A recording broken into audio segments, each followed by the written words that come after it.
ရန်ကုန်မြို့ပြင်မော်ဘီမြို့နယ်ဆက်ကရွာလေးတစ်ခုမှာမိုးကဖြည်းဖြည်းချင်းရွာသွန်းနေတဲ့အဲ့ဒီညကဒေါ်အေးမာရဲ့စီပြန်ဟင်းဆိုင်ကမွှေးကြိုင်နဲ့ဟင်းခတ်အမွှေးကြိုင်နဲ့အုံလို့နံ့တွေဟာတခြားအနံ့တစ်ခုနဲ့ရောထွေးနေခဲ့တယ်။အဲ့ဒါကတော့တန်နဲ့မြေစည်းညီနံ့ပဲဝါနောက်ွယ်မှာလူတစ်ယောက်ကအိတ်ကြီးတစ်လုံးကိုအိမ်နောက်ဘက်စီဆွဲသွားနေတာကိုလှမ်းမြင်နေရတယ်။အဲ့ဒီပို့တိုက်ဆွဲသွားတန်ကညင်းညူတန်လိုပဲဖြင်းညင်းပေမဲ့ဒေါ်အေးမာရဲ့တူမတဏ္ဍနာတဲ့ကိုစူးစိုက်ဝင်ရောက်သွားတယ်။အလင်းရောင်မိန်ဖြော့ဖြော့အောက်ကတကားဝမှာ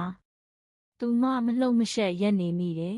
။သူမမြင်လိုက်ရတာကအိတ်အစွန်းကနေယိုစီးကျလာတဲ့အနီရောင်ရည်တွေပဲအဲ့ဒီရည်တွေကမြေကြီးပေါ်မှာပါလွှာတဲ့မြင်းတစ်ကြောင်းလိုဖြစ်ပေါ်နေပြီးမြေချောင်းလေးဘက်စီရှည်လျားစွာတွဲတန်းနေတဲ့လူတွေပြောတာကတော့ဒေါ်အေးမာရဲ့စီပြန်ဟင်းကလွမ်းမောစရာအရသာရှိပြီးလူတွေကိုထက်ခါလာခြင်းအောင်ဆွဲဆောင်နိုင်နေတဲ့ဒါပေမဲ့အဲ့ဒီညမှာတော့တဏှာစပြီးသဘောပေါက်လာခဲ့တယ်အဲ့ဒီအရသာရဲ့နောက်ွယ်မှာတခုခုရှိနေတယ်ဆိုတာကိုပဲအဲ့ဒါကဘယ်တော့မှမချက်ပြုတ်တဲ့ကျွေးမွေးဖို့မပြောနဲ့အရာတစ်ခုပဲ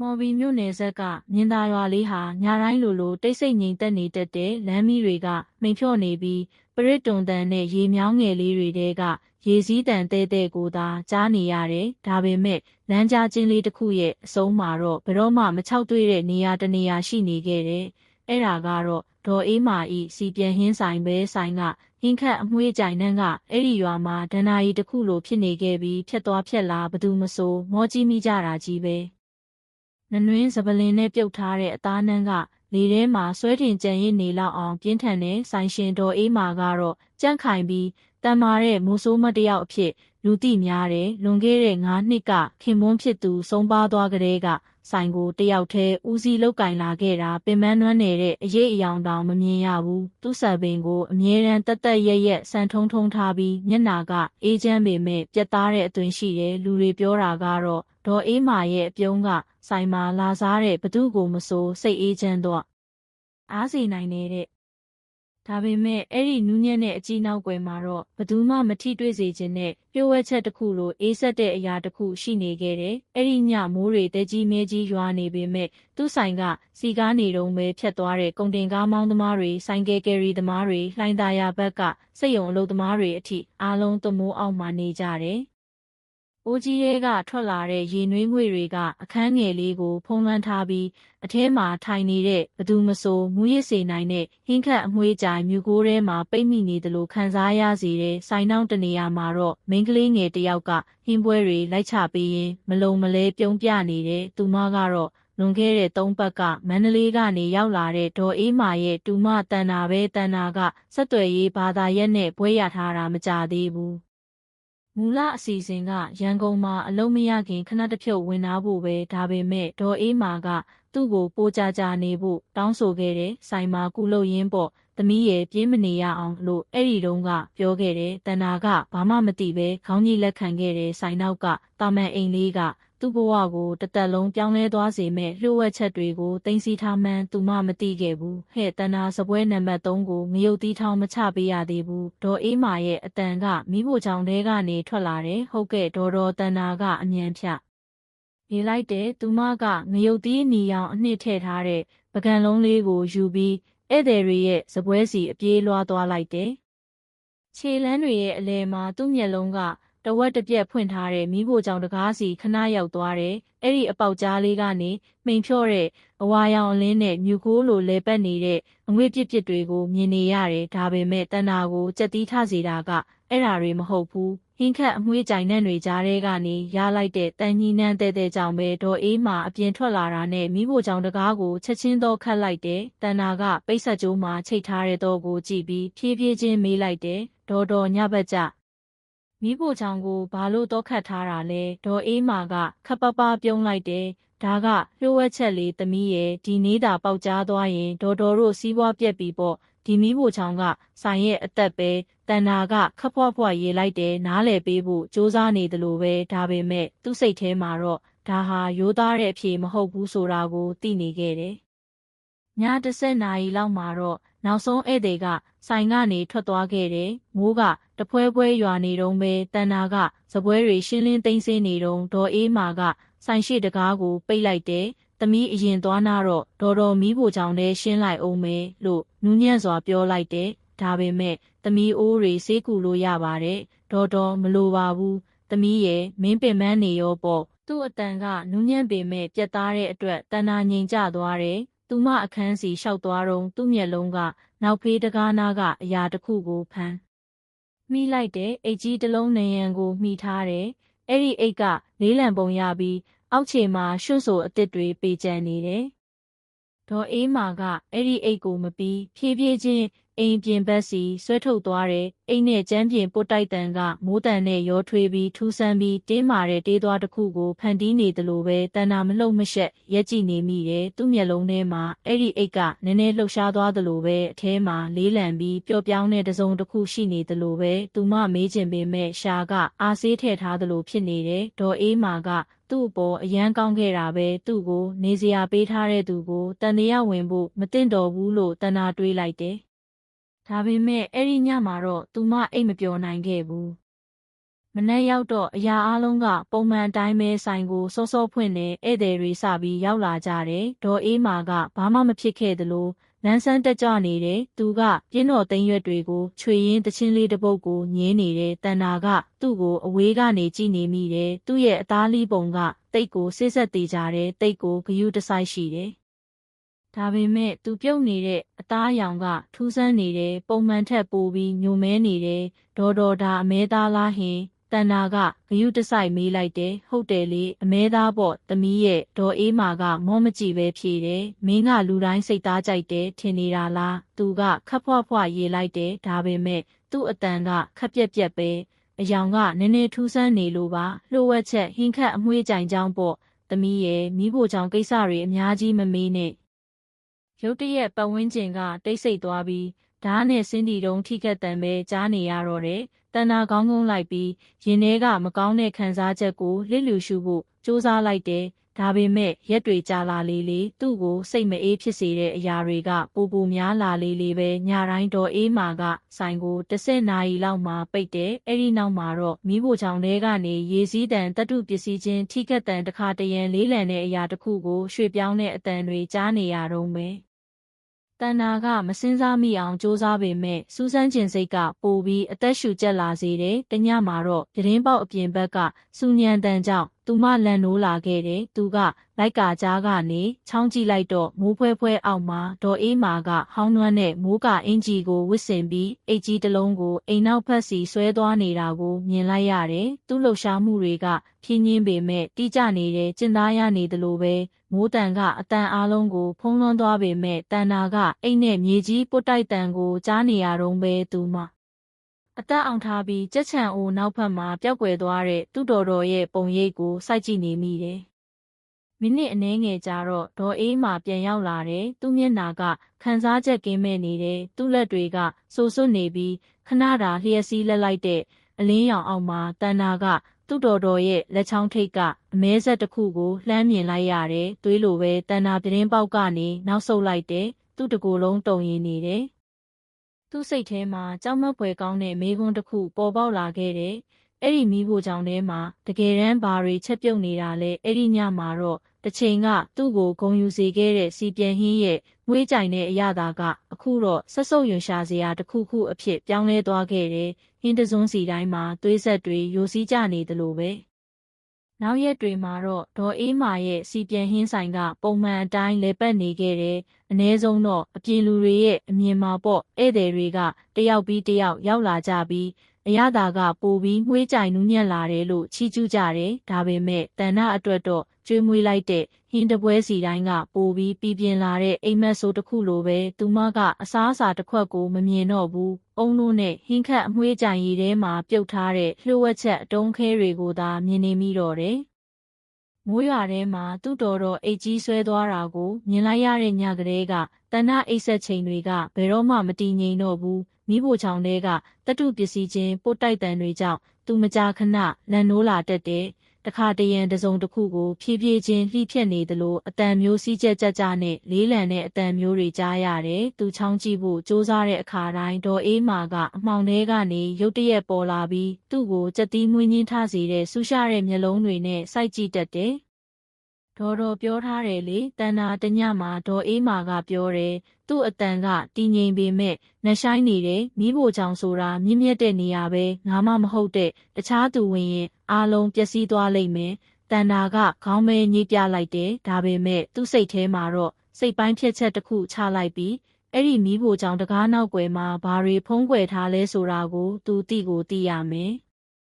အဲ့ဒီမနက်ခင်းမှာတော့မိုးကအယုံတက်ကလေးကတဖွဲဖွဲရွာနေတယ်မြေကြီးတွေကစိုစွတ်နေတယ်လေကစိုထိုင်းနေပြီးကောင်းကင်ကြီးကလေးလံတဲ့တစုံတစ်ခုကိုထိန်းထားသလိုပဲဆိုင်မဖွင့်သေးဘူးဒေါ်အေးမာကထီးကြီးတလက်ကိုစောင်းပြီးဈေးသွားတယ်ဆိုင်ကိုစောင့်ထားတော့သမီးတော်ခဏပဲလို့လမ်းကွေမှာမပြောက်ကွယ်ခင်ပြောသွားတယ်သူ့တော်ရဲ့ခြေတံတွေပျောက်သွားတာနဲ့တဏ္ဍာကတင်းတင်းကြပ်ကြပ်ပိတ်ထားတဲ့မိဖို့ကြောင့်တကားရှိမှအကြာကြီးရက်နေမိတဲ့ထမင်းစားခန်းသားကချိတ်မှငွေအောင်တော့လေးတစ်ချောင်းငိမ်သက်စွာချိတ်ဆွဲထားတယ်သူ့နှလုံးသားကတတိတ်တိတ်ခုန်နေတယ်သူလှုပ်တော့မဲ့အရာကအနေရများမှန်းသူသိတယ်ဒါပေမဲ့တိကျင်စိတ်ကကြောက်ရွံ့စိတ်ကိုအနိုင်ယူသွားခဲ့ပြီတော့ကိုလှဲ့လိုက်တုံသူ့လက်တွေတုံရင်နေတယ်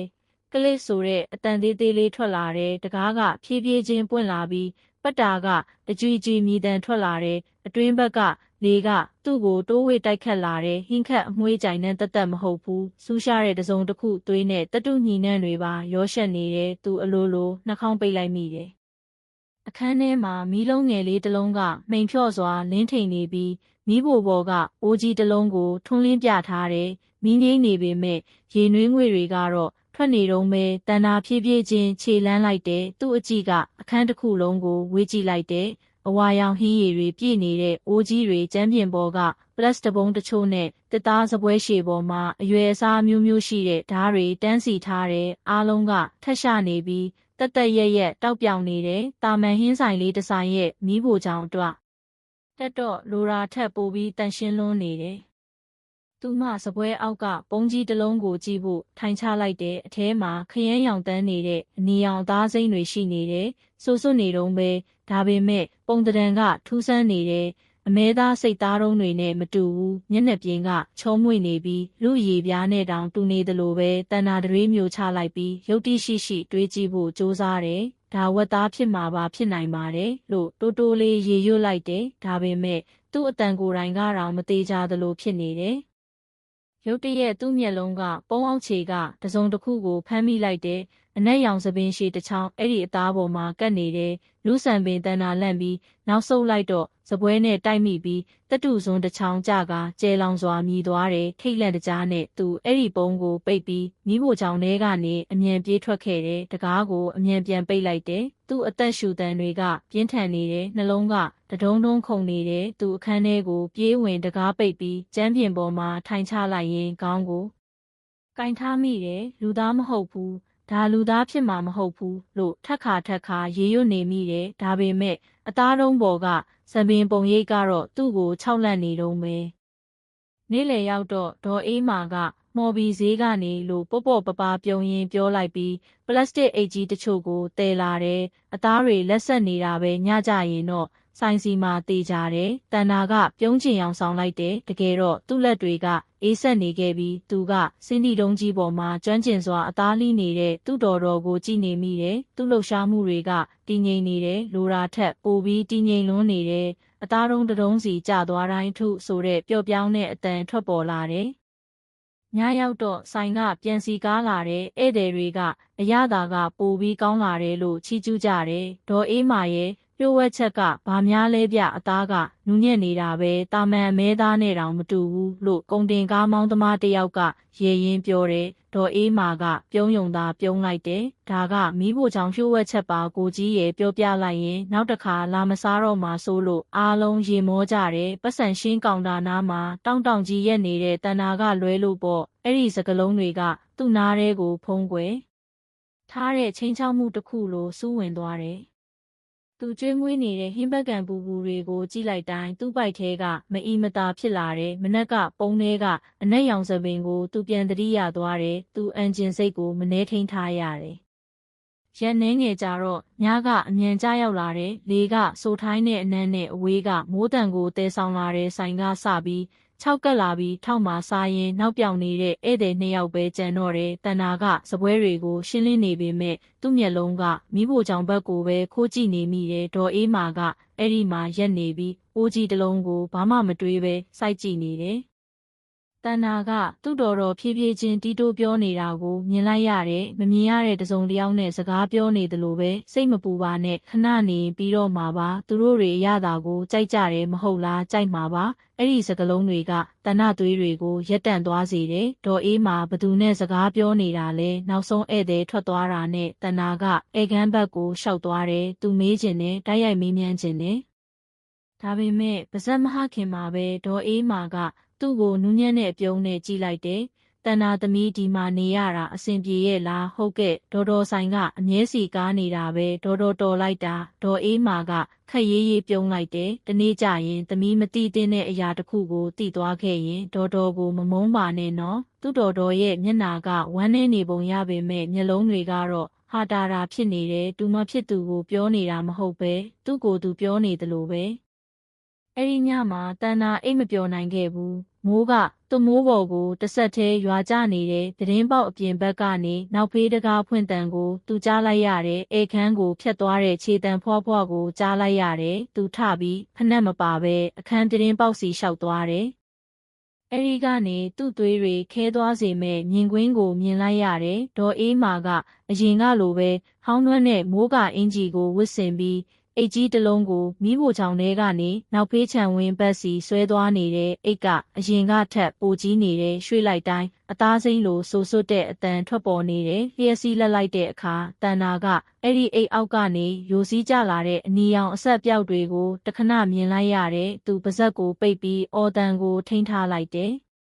ဒေါ်အေးမာကပြိုကျနေတဲ့ကြက်ချံနားမှာရက်လိုက်တယ်သူကိုင်းပြီးဂေါ်ပြားငယ်လေးနဲ့မြေကြီးကိုတူးလိုက်တယ်ပြီးတော့အိတ်ထဲကတစုံတစ်ခုကိုမြုပ်လိုက်တယ်မိုးတန်ကအတန်အားလုံးကိုမျိုးသိပ်သွားပေမဲ့တန်နာကတော့အဲ့ဒီလှုပ်ရှားမှုကိုရှင်းရှင်းလင်းလင်းမြင်နေရတော့မဲဖြင်းညင်းစွာကျင်သားရစွာနဲ့ပြီးသွားတော့ဒေါ်အေးမာကအဲ့ဒီမြေချင်းကိုစက္ကန့်အနည်းငယ်စိုက်ကြည့်နေပြီးနောက်ကိုလှည့်မကြည့်ပဲအိမ်ထဲပြန်ဝင်သွားတယ်တန်နာကသတင်းပေါက်ကိုအမြန်ပြန်ပိတ်လိုက်တယ်သူ့တကူလုံးတုံရင်နေတဲ့သူ့ကရင်ပေါ်မှာထိုင်ချလိုက်ပြီးဆောင်းကိုစုပ်ကင်ထားရင်မျက်ရည်တွေအလိုလိုကျလာတဲ့ငါဘာတွေမြင်လိုက်ရတာလဲလို့တိုးတိုးလေးရေရွတ်လိုက်မိတယ်အဲ့ဒီညကရှည်လျားပြီးအေးဆက်နေခဲ့တယ်သူ့ကောင်းထဲမှာတော့အဖြေမရှိတဲ့မိကွန်းတစ်ခုကထက်ခါလဲပတ်နေခဲ့တယ်ဒေါ်အေးမာကညာတိုင်းတကယ်တမ်းဘာတွေချက်ပြုတ်နေခဲ့တာလဲနောက်တနေ့မနက်မှာနေမင်းကမီးခိုးရောင်တိမ်တိုက်တွေနောက်ကနေရှက်ကန်းထွက်ပေါ်လာတယ်တန်နာကအဝါရောင်ဟင်းရည်နဲ့ဟင်းခတ်အမွှေးကြိုင်နှံတွေပြန်လဲပြည့်နှက်နေတဲ့မီးဖိုချောင်ကအိုးကြီးကိုကြည့်နေမိတယ်သွေးရမရှိအိတ်မရှိအရာအလုံးကဘာမှမဖြစ်ခဲ့သလိုတန်ရှင်းနေတဲ့ဒေါ်အေးမာကပုံမှန်အတိုင်းနှွေးထွေးတဲ့အပြုံးနဲ့နှုတ်ဆက်တယ်မင်္ဂလာပါသမီးဒီနေ့ရှေ့မှာကုလုပ်ပေးနော်ဒေါ်အသားတွေနှွင်ကျင်လို့တန်နာကခေါင်းမဲညှိပြလိုက်တယ်သူတီးလိုက်ပြီးအဲ့ဒီအပြုံးနောက်ွယ်မှာဖော်ထုတ်ဖို့စောင့်ဆိုင်နေတဲ့ကြီးမားတဲ့လျှို့ဝှက်ချက်တစ်ခုရှိနေတယ်ဆိုတာကိုနောက်ညမှာအမှန်တရားကိုရှာဖွေတွေ့ရှိဖို့သူစိတ်ပိုင်းဖြတ်လိုက်တယ်ဘလို့အန္တရာယ်ပဲရှိပါစေအဲ့ဒီညမှာမှော်ဘီမျိုးရဲ့ကောင်းကင်ကိုမီးခိုးရောင်တိမ်တိုက်တွေဖုံးလွှမ်းထားတယ်လေကလေးလံတဲ့မိုးနှံကိုတဲဆောင်လာပြီးဒေါ်အေးမာရဲ့အိမ်အကြားတွေထဲကနေတိုးဝင်လာတဲ့ဧကန်းထဲမှာတနာကကုတင်ဆောင်မှာထိုင်နေပြီးကျမ်းပြင်ကိုအတန်တိတ်စိုက်ကြည့်နေမိတယ်မီးဖိုချောင်ထဲကဇွန်းတန်ကဖြင်းညင်းစွာထက်ခါကြားနေရတယ်တစုံတစ်ယောက်ကတစုံတစ်ခုကိုဂယုတစိုက်လှိဖြစ်နေတယ်လို့ပဲသူကစူးစမ်းကျင်စိမ့်နဲ့ကြောက်ရွံ့စိတ်ရောထွေးနေတာကိုမထိန်နိုင်တော့ဘူးအရာအလုံးကရှင်းလင်းနေပြီးအိတ်ကြီးတွေမိဖို့ချောင်းကတန်ကြီးနဲ့ထူးဆန်းတဲ့အသားအရောင်တွေဒီညမှာတော့တနာကမှန်တရားကိုရှာဖွေဖို့စိတ်ပိုင်းဖြတ်လိုက်ပြီးဒေါ်အေးမှာဒေါသထွက်မလားမထွက်ဘူးလားဆိုတာကိုသူဂယုမစိုက်တော့ဘူးနာယီကမနက်2 နာရီကိုပြတဲ့အခါမိဖို့ချောင်းတဲကအတန်တွေရက်တန့်သွားတယ်အဲခန်းမိပိတ်သွားပြီးသတင်းပေါက်ငယ်လေးကနေဝင်လာတဲ့လာရောင်မိန်ဖြော့ပဲကြံတော့တယ်တန်နာကမိနစ်အနည်းငယ်စောင့်လိုက်ပြီးအိမ်ကတကယ်တိတ်ဆိတ်သွားပြီဆိုတာသေချာအောင်လုပ်လိုက်တယ်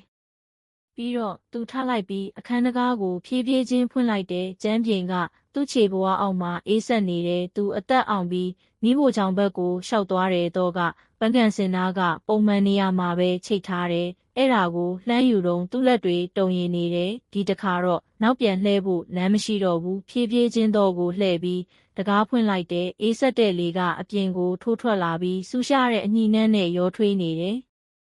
မီးဖိုချောင်ထဲကမီးကမှိန်ဖြော့စွာလင်းနေတုံးပဲအိုးကြီးတွေကိုမီးဖိုပေါ်မှာထားခဲ့တယ်ဒါပေမဲ့သူ့အာယုံကိုဖန်ဆားသွားတာကအဲ့ဒီအိုးတွေမဟုတ်ဘူးအခန်းထောင်းကအဖြူရောင်မိုင်းမိုင်းရေခဲတစ်တာကြီးပဲအောက်ခြေဘက်မှာအညိုရောင်အစွန်းအထင်းတွေနဲ့စက်တန်သေးသေးကတိုးညင်းပေမဲ့တနကြက်တီးမွေးညင်းတွေကိုထစေတဲ့သူတဖြည်းဖြည်းချင်းကပ်သွားတယ်ခြေတလန်းစီတိုင်းမှာသူ့နှလုံးကပြင်းထန်စွာခုန်နေတဲ့သူ့ခန္ဓာကိုယ်ကအထဲမှာကြောက်မက်ဖွယ်ကောင်းတဲ့တစုံတစ်ခုစောင့်ကြိုနေမှန်းသိနေသလိုပဲသူတရွေးမျိုးချလိုက်ပြီးရေခဲတစ်တာလက်ကင်ကိုဆွဲကာဖြည်းဖြည်းချင်းအဖုံးကိုဖွင့်လိုက်တဲ့အေးဆက်တဲ့လေကသူ့မျက်နှာကိုချက်ချင်းရိုက်ခတ်လာတဲ့တခဏအတွင်းမှာကဘာကြီးကရက်တန့်သွားသလိုပဲရေခဲတုံးတွေကြားထဲမှာတန်နာကလူမီးဖိုချောင်တစ်ခုမှမရှိတဲ့အရာကိုမြင်လိုက်ရတယ်လက်သေးတွေအကောင်းပါးကလေးရှိနေသေးတဲ့လက်တစ်ဖက်တောင့်တင်းနေတဲ့လက်ချောင်းတွေကအေးခဲနေတယ်အဲ့ဒီဘေးမှာကြည်လင်တဲ့ပလတ်စတစ်နဲ့ထုတ်ထားတဲ့အသားတုံးကြီးကလူခန္ဓာကိုယ်နဲ့တိတ်ကိုတူလွန်းနေတဲ့ပခုံးကွေးဝိုက်အရေပြားအပိုင်းအစအစွန်းမှာသပင်နည်းနည်းတောင်ကတ်နေသေးတယ်တဏ္ဍာပါဇက်ကိုပိတ်ပြီးထွက်ကြလူနီးပါးဖြစ်နေတဲ့အော်တန်ကိုထိမ့်လိုက်တဲ့မျက်ရည်တွေကအလိုလိုကျလာတယ်သူခြေလန်းနှင်းငယ်နောက်ဆုတ်လိုက်တော့လဲကြမလို့ဖြစ်သွားတယ်မဖြစ်နိုင်ဘူးဒါမှန်မဟုတ်ဘူးဒါမဖြစ်နိုင်ဘူးဒါပေမဲ့ဆူးရှားတဲ့တန်ညီနဲ့ရေခဲတစ်တာတွေကအေးဆက်တဲ့လေနဲ့သူ့မျက်စိနဲ့တအံ့မြင်နေရတာတွေကလိန်ညာလို့မရဘူးဒါလူသားအသားပဲအဲ့ဒီအချိန်မှာပဲသူ့နောက်ကနေလေးလံတဲ့အတန်တစ်ခုထွက်လာတယ်သမီးပါလို့အဲ့ဒါကိုဖွင့်ကြည့်နေတာလေတဏ္ဍာဖြည်းဖြည်းချင်းလှည့်ကြည့်လိုက်တဲ့တကားဝမှာဒေါ်အေးမာရက်နေတဲ့သူ့မျက်နှာကအရေးတဝက်ကျနေပေမဲ့မျက်လုံးတွေကဆူးရှနေပြီးတဏ္ဍာကိုတဲ့တဲ့စိုက်ကြည့်နေတယ်သူ့လက်ထဲမှာမီးဖိုချောင်သုံးသားငယ်လေးတစ်ချောင်းကင်ထားတုံးပဲထိပ်ဖျားကမီးရောင်အောက်မှာတလက်လက်တောက်နေတယ်ဒေါ်ဒါဘာတွေလဲတဏ္ဍအတန်ကတုံရင်နေတယ်သူတို့ကဘသူတွေလဲဒေါ်အေးမာကမဖြေဘူးသူဖြည်းဖြည်းချင်းလျှောက်လာပြီးရေခဲတစ်တာကိုဘာမှမဖြစ်သလိုတည်ငြိမ်စွာပိတ်လိုက်တယ်သူ့အတန်ကနှိမ့်ကျနေတယ်သမီးနားမလဲပါဘူးကွယ်ဒီလောကကြီးကရက်ဆက်တယ်ကိုမတန်မာရင်ကိုကအစားခံရမှာပဲဒါပေမဲ့ဒါတွေကလူတွေလေဒေါ်တန်နာကတိုးတိုးလေးអော်လိုက်တယ်မျက်ရည်တွေကျလာတယ်ကျမတို့ကလူတွေကိုလူသားအသားရောင်းနေတာလားသူတို့ကလူစားနေကြတာလားဒေါ်အေးမာကသူ့ကိုစိုက်ကြည့်လိုက်တယ်တဏ္ဍဘဝမှာပထမဆုံးအကြိမ်အဖြစ်သူ့တော်ရဲ့မျက်နှာမှာအရင်ကမမြင်ဘူးတဲ့အရာတစ်ခုကိုတွေးလိုက်ရတယ်အဲ့ဒါကတော့မျောလင်းချက်ကင်းမဲ့ခြင်းပဲဒေါ်ဘသူကိုမှမတတ်ဘူးလို့တုံရင်နဲ့အတန်နဲ့ပြောတယ်ငါကချက်ယုံပဲချက်တာအစကတော့ဒီအသားတွေဘဲကလာမှန်းငါမသိခဲ့ဘူးနောက်ဆုံးတည်သွားတဲ့အချိန်မှာတော့အချိန်ကအယမ်းလွန်သွားခဲ့ပြီးတဏ္ဍာတုံရင်နေတဲ့သူ့ခန္ဓာကိုယ်ကိုဖတ်ထားမိတယ်အချိန်လွန်သွားပြီလားဒေါ်လုံနေတာကိုဒေါ်သိရဲ့လားဒေါ်အေးမာကချင်းကပ်လာပြီးတဏ္ဍပခုံးကိုတင်းတင်းကြပ်ကြပ်ဆုပ်ကင်လိုက်တယ်ငါစကားကိုနားထောင်ငါမှာအကျွေးရှိတယ်သမီးကျွေးကြီးကြီးပဲအဲ့ဒီလူကိုတတ်နိုင်သူကအသားတွေပေးတာအစကတော့ငါကတာမန်အသားမှောင်ခိုအသားလိုပဲထင်ခဲ့တာဒါပေမဲ့တညမှာအိတ်ထဲကပစ္စည်းကိုကိုယ်တိုင်မြင်လိုက်ရတော့ငါဘာမှမလုပ်နိုင်တော့ဘူးငါရက်လိုက်ရင်သူတို့ငါ့ကိုတတ်လိုက်မယ်ငါတိုင်လိုက်ရင်ငါကတရားခံဖြစ်သွားလိမ့်မယ်ဒါနဲ့ပဲဒေါ်ကဆက်ချက်တဲ့လူတွေကိုအဲ့ဒီအသားတွေနဲ့ဆက်ကျွေးနေတယ်ပေါ့တဏ္ဍာအော်ဟစ်လူနီးပါးဖြစ်သွားတယ်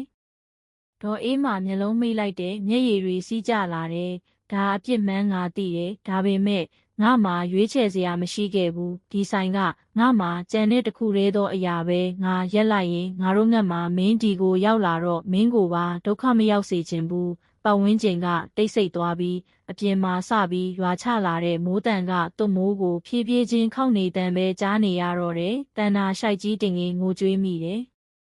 ဒေါ်လူတွေတိသွားရင်ရဲတွေတိသွားရင်ဒါကြောင့်မင်းဘသူ့ကိုမှမပြောရဘူးဒေါ်အေးမာကအမြန်ဖြတ်ပြောလိုက်တယ်သူ့အတန်ကမြင့်တက်လာတယ်လူတွေတိသွားရင်ငါတို့ဆုံးပြီးဘသူကယုံမဲထင်လို့လဲငါကမကောင်းတဲ့စိတ်နဲ့လုပ်ခဲ့တာမဟုတ်ဘူးဒေါ်အေးမာရဲ့မျက်လုံးတွေကနီရဲနေပြီးအတန်ကရှက်တတ်ဖြစ်နေတယ်ဒီအသားတွေကငါဟာမဟုတ်ပေမဲ့အပြစ်ကတော့ငါဟာဖြစ်သွားခဲ့ပြီးငါကအသက်ရှင်ရက်တည်ခြင်းယုံလေးပါတဏ္ဍာနောက်ဆုတ်လိုက်တယ် မျက်ရည်တွေကတေးထန်စွာကျဆင်းနေတယ်ဒါပေမဲ့ဒေါ်တော်လုံးနေတာကအသက်ရှင်ရက်တည်တာမဟုတ်ဘူးဒါလူတက်တာပဲကိုလက်နဲ့မဟုတ်ရင်တောင်မှဒေါ်အေးမာကသူ့ကိုအကြာကြီးစိုက်ကြည့်နေပြီးနောက်သူ့အတန်ကအမေတယောက်ကသမီးကိုဆုံးမနေသလိုနူးညံ့သွားတယ်မင်းတော်ကိုချစ်တယ်ဆိုရင်ပါဇက်ပိတ်ထားပါတောင်းပန်ပါတယ်သမီးရဲ့ငါတို့နှစ်ယောက်အတွက်ပါတဏ္ဍာညင်းကျင်ပေမဲ့သူ့ခန္ဓာကိုယ်ကအားနေနေပြီးအတွေးတွေကခြားခြားလဲနေတယ်ဒီလိုဝက်ချက်ကိုလောကကြီးကတည်သွားရင်ဘလို့တုံ့ပြန်မလဲဆိုတာကိုသူမတွေးဝင်ဘူးဒါပေမဲ့တခုတော့တေးကြတယ်သူအဲ့ဒီစီပြန်ဟင်းကိုဘယ်တော့မှစားနိုင်တော့မှာမဟုတ်ဘူးအဲ့ဒီညမှာမိုးကပိုပြီးတေးထန်လာတယ်တန်နာကသူ့အခန်းထဲမှာဒူးထောင်ပြီးထိုင်နေတဲ့သတင်းပေါက်ကနေအိမ်နောက်ဘေးကနေစီးဆင်းလာတဲ့ရွှွရည်တွေကိုလှမ်းမြင်နေရတဲ့ရေအယောင်ကပုံမှန်မဟုတ်ဘူးရေအိုင်တွေကြားထဲမှာအနီရောင်ရင်းရင်အရိပ်တွေရှိနေတယ်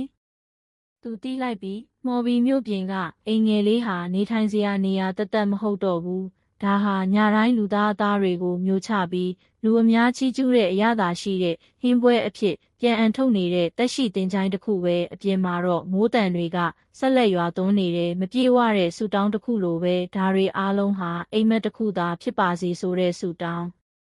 ဒါပေမဲ့တန်နာကဒါဟာအိမ်မက်မဟုတ်ဘူးဆိုတာကိုကောင်းကောင်းသိနေခဲ့တယ်။ဒါဟာသူကြုံတွေ့ခဲ့ရသမျှထဲမှာအကြမ်းတမ်းဆုံးအဖြစ်မှန်ပဲမနေ့ရောက်တော့နေကတိမ်တွေနောက်ကနေရှက်ကိုရှက်ကန်းထွက်ပေါ်လာတဲ့ဆိုင်ကပုံမှန်အတိုင်းပြန်ဖွင့်တဲ့ဧည့်သည်တွေကလာပြီးစီပြန်ဟင်းရတာကပိုကောင်းလာတယ်လို့ချီးကျူးကြတယ်။ဒေါ်အေးမာကဘာမှမဖြစ်ခဲ့သလိုဖော်ရွေစွာပြုံးပြနေတယ်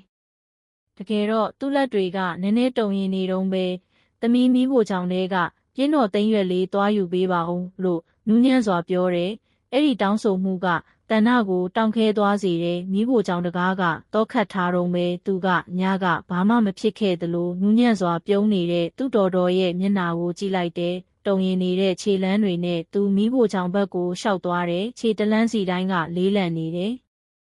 အထဲမှာအဲ့ဒီရေခဲတစ်တာကြီးကရှိနေတုံးပဲအိပ်ပျော်နေတဲ့မိစ္ဆာတကောင်လိုငြိမ်သက်စွာရက်တည်နေတယ်သူကပြင်းတော်သိမ်းရွက်ကိုအမြန်ယူပြီးနောက်ကိုလှည့်မကြည့်ပဲထွက်လာခဲ့တယ်သူ့နောက်ကျောဘက်မှာတော့ဒေါ်အေးမာကသူ့ကိုစိုက်ကြည့်နေပြီးနောက်နားမလည်နိုင်လောက်အောင်တိုးညင်းစွာရေရွတ်လိုက်တယ်မကြောက်ပါနဲ့သမီးရဲ့နောင်ကြရင်မင်းလဲနားလည်လာမှာပါရေခဲတစ်တာထဲမှာလူလက်တစ်ဖက်ကိုတွေးလိုက်ရတဲ့ညကလေးကတဏ္ဍဘယ်တော့မှကောင်းကောင်းအိတ်မပြောတော့ဘူးမျက်လုံးမိတ်လိုက်တိုင်းအဲ့ဒီပုံရိပ်ကပေါ်လာတဲ့အေးခင်းနေတဲ့လက်ချောင်းတွေရေခဲလွှာအောက်ကဖြူဖြော့တဲ့အရေပြားဒါပေမဲ့အဲ့ဓာတွေအားလုံးထက်ပိုပြီးနှောက်ယှက်နေတာကဒေါ်အေးမာရဲ့စကားတွေပဲငါကချက်ယုံပဲချက်တာနောက်ရက်တွေမှာတဏ္ဍာကဧည့်သည်တွေရှေ့မှာပုံမှန်အတိုင်းနေထိုင်ပြုမှုခဲ့တယ်ဒါပေမဲ့တိတ်တဆိတ်နဲ့သူ့တော်ရဲ့လှုပ်ရှားမှုတိုင်းကိုစောင့်ကြည့်နေခဲ့တယ်ဒေါ်အေးမာညဘက်အပြင်ထွက်တဲ့အချိန်သူ့ခြေလမ်းတွေရဲ့ဦးတီယာမနက်မိုးမလင်းခင်ရောက်လာတတ်တဲ့ကားဆက်တန်တွေကိုတောင်သူမှတ်သားထားခဲ့တဲ့ပုံစံတစ်ခုကအမြဲတမ်းတူနေတဲ့တာလပတ်အုပ်ထားတဲ့ပြက်ကတ်ကားတစ်စီးခဏရက်တဲ့အိတ်ကိုမိဖို့ချောင်းနဲ့ဆွဲသွားတန်ပြီးတော့အိမ်နောက်ဖေးစီဆွဲသွားတန်တညမှာတော့တဏ္ဍာကတက်တီငွေပြီးသတင်းပေါက်ကြားကနေချောင်းကြည့်လိုက်တဲ့ခြံဝင်းမီးကမိန်ဖြော့နေပေမဲ့အနက်ရောင်ကြကင်နဲ့အုတ်ထုတ်ဆောင်ထားတဲ့ပိန်ပါးပါးလူတယောက်ကိုမြင်နိုင်လောက်အောင်လင်းနေတဲ့သူကဒေါ်အေးမစီကိုတစုံတစ်ခုပေးလိုက်တဲ့ပတ်စံဖြစ်မဲ့ပြီးတော့ကားနောက်ခန်းကနေအိတ်ကြီးနှလုံးအိတ်တလုံးကနေအနီရောင်အရည်တွေမြေကြီးပေါ်ကိုယိုစီးကျနေတဲ့တဏ္ဍာအသက်အောင်လိုက်တဲ့ရင်ဘတ်ထဲမှာစုနစ်နေတဲ့အဲ့ဒီလူကကိုတက်နိုင်ဖြစ်ရမယ်ဆိုတာသူသိတယ်သူ့တော်ပြောခဲ့တဲ့လူပစ္စည်းပို့တဲ့လူဒါပေမဲ့ပစ္စည်းကဘယ်ကလာတာလဲနောက်တနေ့မနက်မှာဒေါ်အေးမာကပုံမှန်ထက်စောပြီးဈေးသွားတယ်ခြံတကားပိတ်လိုက်တာနဲ့တဏ္ဍာကနောက်ဖေးမီးဖို့ချောင်းစီတန်းသွားတယ်ညကအိမ်မြုပ်ထားတဲ့ကြက်ချန်နာကမြေကြီးကိုတူတူးဆွလိုက်တယ်မင်းညကမိုးကြောင့်မြေကြီးကပျော့ဤနေတယ်ခေါ်ပြားချက်အနှဲငယ်တူးပြီးတာနဲ့ပုတ်အနံ့ကထိုးထွက်လာတယ်တဏ္ဍာနှာခေါင်းပိတ်လိုက်ပေမဲ့သူ့လက်တွေကဆက်ပြီးအလုံးလုံးနေတယ်မကြခင်မှာပဲအဖြူရောင်ပိတ်စအစွန်းတစ်ခုပေါ်လာတယ်သူဖြည်းဖြည်းချင်းဆွဲထုတ်လိုက်တော့အော်ဟစ်လူနီးပါးဖြစ်သွားတယ်အထဲမှာလူချေထောက်တယ်ပိုင်းတဝက်တစ်ပြက်ပုတ်သိုးနေပြီးသူ့လက်တွေတုံရင်လာတယ်သူရွှွန့်ထဲမှာထိုင်ကျသွားတယ်တကိုယ်လုံးတစ်ဆက်ဆက်တုံနေတယ်ကဘာကြီးကခြားခြားလဲနေသလိုပဲကျန်တဲ့အားအင်နဲ့သူအဲ့ဒီကျင်းကိုပြန်ပိတ်လိုက်ပြီးဖြစ်တယ်လို့ဖို့ထားလိုက်တယ်နေ့လေရောက်တော့ဘေးဆိုင်ကသတင်းတစ်ခုကသူ့သွေးတွေကိုရက်တန့်သွားစေတယ်မုံဟင်းကားဆိုင်ပိုင်ရှင်ဒေါ်မြကပြောပြတာကတော့ သူတို့ဆိုင်ရဲ့လိုင်ကန်နဲ့ဖြစ်တဲ့ဦးဘတင်ရဲ့သားအသားပိုသမားကိုအောင်ဆိုသူပျောက်ဆုံးနေတာနှစ်ပတ်ရှိပြီးတဲ့သူကိုနောက်ဆုံးမြင်လိုက်ရတာကမြင်သာရွာနားမှာအနက်ရောင်ပြစ်ကတ်ကားတစ်စီးမောင်းနေတာပဲတဲ့တန်နာကြချင်းမူးလဲမလို့ဖြစ်သွားတယ်ကိုအောင်အဲ့ဒီနာမည်ကမင်းညကသွေးစွန်းနေတဲ့အိပ်ပုံရိပ်နဲ့အတူခေါင်းထဲမှာပေါ်လာတဲ့ရုတ်တရက်အရာအလုံးကဆက်သွားသလိုပဲညရောက်တော့ဆိုင်ပိတ်ချိန်မှာတန်နာကချက်ချင်းမအိပ်သေးဘူးသူတော်အေးမာရဲ့ခြေတံတွေရက်တန့်သွားတဲ့အထိစောင့်နေပြီးနောက်ဖုန်းကိုဖွင့်ပြီးမိဖို့ချောင်တဲကအတန်ကိုစပြီး record လုပ်လိုက်တယ်တက်နိုင်နောက်တစ်ခါရှေ့ပိုင်းပဲပို့တော့နောက်ကဟာတွေအစင်မတင်သေးဘူးအရန်စောမလာနဲ့အိမ်နီးချင်းတွေတန်တရားဝင်လာပြီးသူ့တော်ရဲ့အတန်ကိုရှင်းလင်းကြားနေရတယ်တန်နာအသက်အောင်ထားပြီးအတန်ရက်သွားတဲ့အထိ record ခလုတ်ကိုနှိပ်ထားလိုက်တယ်ပြီးတော့အဲ့ဒီဖာကိုလှုပ်ဝက်ပုံတော်ထဲကိုရွှေ့ထားလိုက်တယ်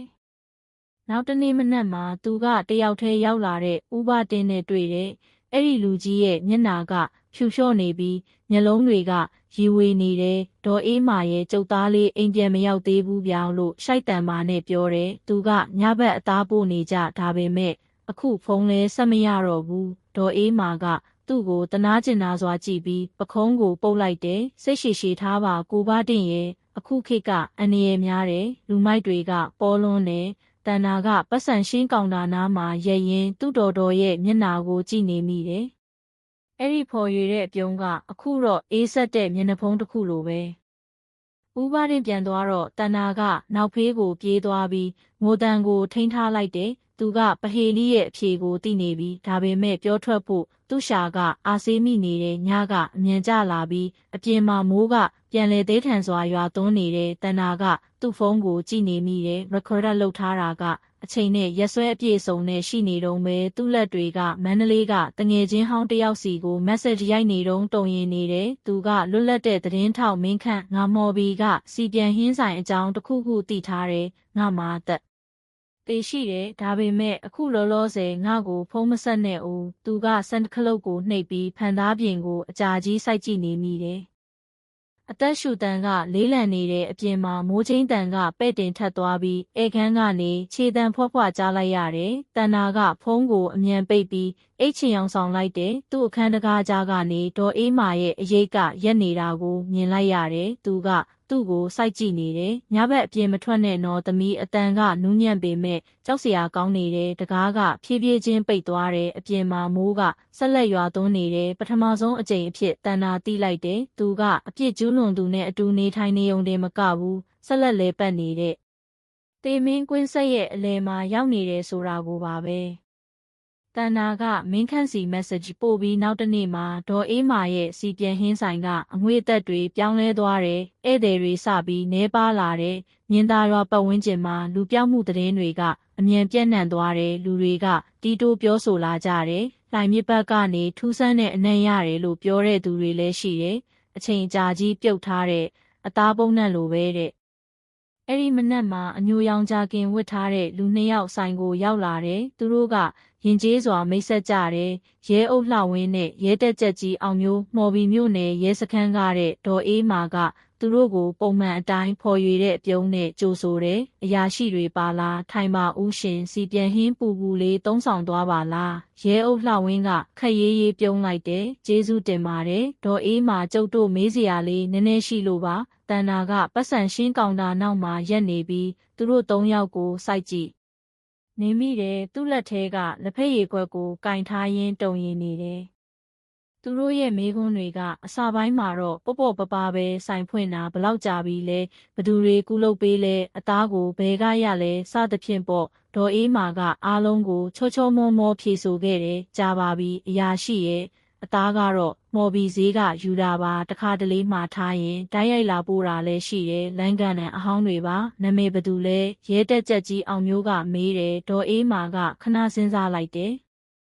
ကျမမမားရင်တော့ဦးတိုးလို့ခေါ်တယ်ထင်တယ်အာတခါတလေတော့ကိုတက်နိုင်လို့ခေါ်ကြတယ်အဲ့ဒီနာမည်ကတန်နာကိုခေါင်းမြန်ကုန်သွားစေတယ်ရဲတွေကတခုခုကိုမှတ်သားနေတာသူသိတယ်ရဲအုပ်လှဝင်းကဆိုင်ပတ်လေကိုကြည့်လိုက်တယ်ပြီးတော့ သူ့မျက်လုံးကတောခတ်ထားတဲ့မီးဖိုချောင်တကားမှာရက်သွားတယ်မီးဖိုချောင်ကိုကြည့်လို့ရမလားဗျာဒေါ်အေးမာတရားဝင်လှုပ်ထုံးလုံနည်းရပါဒေါ်အေးမာရဲ့အပြုံးကမပြောင်းလဲပေမဲ့လက်ထဲကအဝတ်အိုကင်ထားတဲ့လက်ကနည်းနည်းတင်းကျပ်သွားတယ်